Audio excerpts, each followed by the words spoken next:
আজকে বানাবো ফুলকপি দিয়ে মাছ। তো দেখছি কি কি দেয়া যায় এতে। ভেজে নিয়েছি আমি ফুলকপি, তারপর এতে লাগবে সর্ষে বেটে নেবো। সিলে বাটলে খুবই ভালো লাগে এটা খেতে। এগুলোকে পিষে নিয়েছি আমি।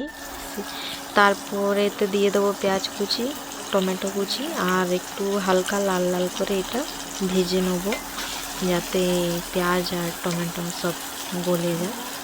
তাও এটা একটু চালিয়ে নিই, ভালোভাবে এটাকে ভেজে নিতে হবে। ভাজা মোটামুটি আমার হয়েই গেছে। এবারে দিয়ে দিলাম সর্ষে বাটা।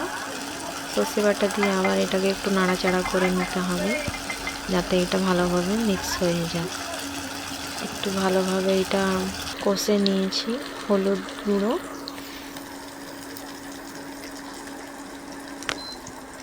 তারপর এতে দেবো ধনে গুঁড়ো, দিয়ে এটা ভালো করে একটু লঙ্কা গুঁড়ো দিয়ে দিতে হবে, যাতে একটু দেখতে লাল লাল লাগবে। তারপরে এটা একটু নুন দিয়ে দেবো। নুন দেওয়ার পরে এটা সর্ষে বাটাটা, এটা হচ্ছে ধনে কুচি, আর এটা মিক্স করে নিচ্ছি ভালোভাবে। ভাজাগুলো সব, তারপরে এগুলো একটু দিয়ে হালকা নাড়াচাড়া করে নেব।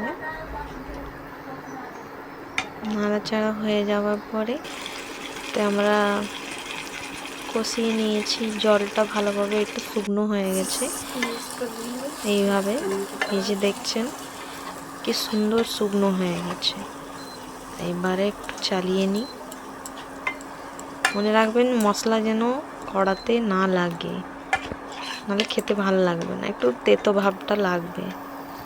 এইভাবে একটু ভালো করে মিশিয়ে নিয়ে তারপর জলটা ঢেলে দিলাম। হালকা হালকা করে জলটা ঢেলে ঢেলে মশলাটাকে মিক্স করে নিতে হবে। এইভাবে মিক্স করে নিলে তাহলে মশলা সেদ্ধ হয়ে যাবে। এইবারে এতে আমি একটু জলটা ঢেলে নেব, যাতে এর একটু ঝোল মতন তৈরি হবে। আর মাছটা একটু ঝোলটা টেনে নিলে মাছটাও খেতে ভালো লাগবে, মাছের ভেতরে ঝোলটা ঢুকে যাবে, তো ওই জন্য।